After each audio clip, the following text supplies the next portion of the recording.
I'm Peter Hunt. I'm the creator of the VoiceWorks series, author of some of the books and now the series editor. One of the choirs I work with is a choral society that likes to perform mainstream choral repertoire, rehearsing weekly, using music. And we thought it would be a great idea to get together just for an afternoon and try the VoiceWorks approach.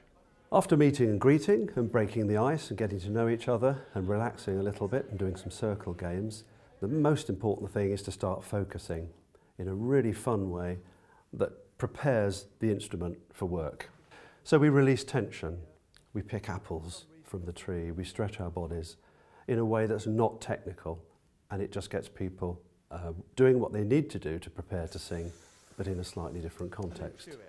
Then we work on the face and we loosen it up, and our tongue and our jaws and our lips, and just get the whole body ready for work.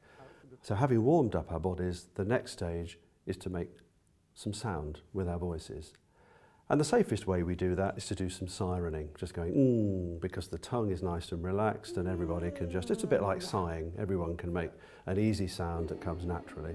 And then we stretch that, taking it up and down, so that again we're just stretching the instrument and getting it ready to learn a song.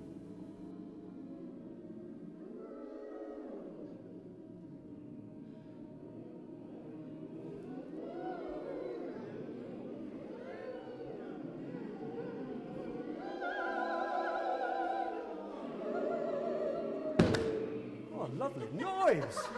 These fun warm-ups are essential for preparing to sing, and there are so many different ways of doing it, and the VoiceWorks series contains hundreds of ideas for doing this imaginatively to engage your choir at the beginning of their rehearsal session. Having warmed up and made our first sounds together vocally, we then extend that to controlling the pitch together as a group. Then we start a song.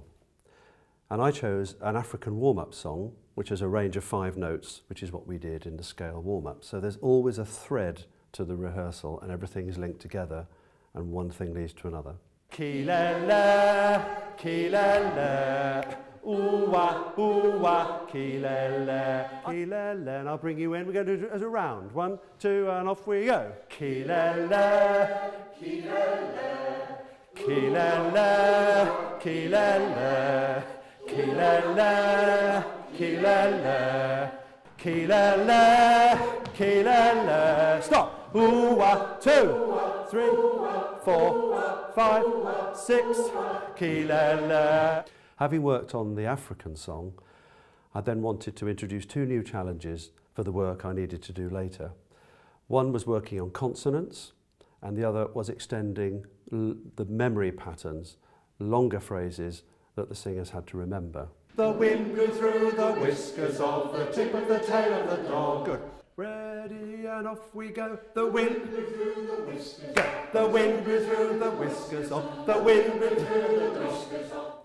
One of the most exciting things for me about working in this way is to introduce people to new experiences and giving them new challenges and perhaps taking them slightly out of their comfort zone. And that applies to everybody, the singers and to me. I chose to sing I Can Hear a Train A-Coming from the Community VoiceWorks because it's a gospel song, the style is familiar, so there was no barrier for the singers in that sense.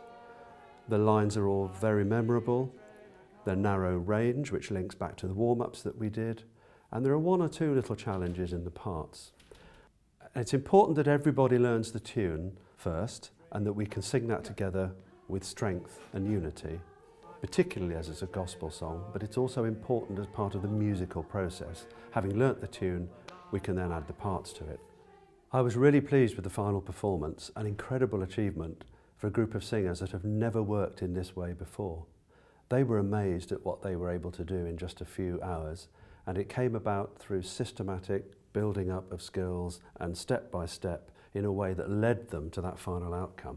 So with a whisper of the dead day gone.